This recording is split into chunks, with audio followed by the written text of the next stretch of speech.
Devtodev allows you to segment your audience by separating users who differ in their behavior or reactions to changes in the product. Let's look at the types of segments and learn how to create them. We will be using the Devtodev demo for this. The segments page will give you an overview of the user segments you have created. You can customize them, remove, or add new ones. There are two types of segments used in Devtodev: static and dynamic.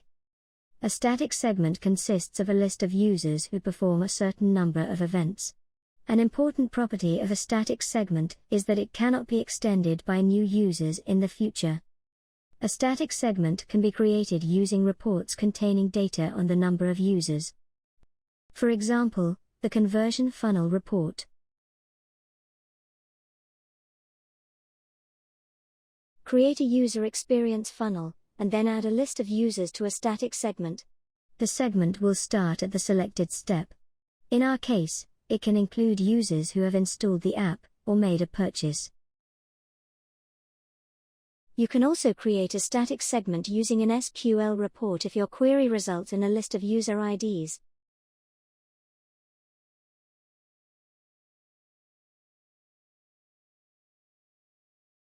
If you already have a filtered list of users in the Users section, you can easily add it to a segment.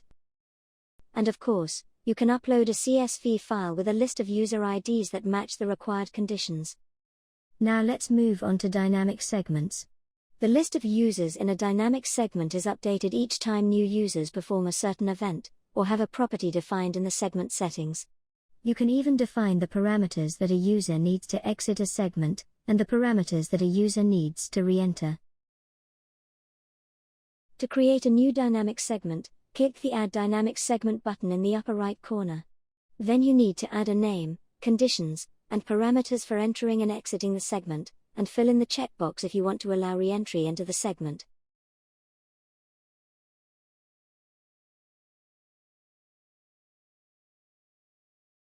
Once you have formed segments, they can be used in reports and dashboards just like filters. You can see 5 parameters in the list of segments: name, type, current audience, creation date, and expiration date. Click on an existing segment to customize it.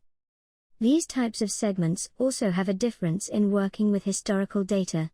A static segment is applied to historical data for the period up to 3 months from the segment creation.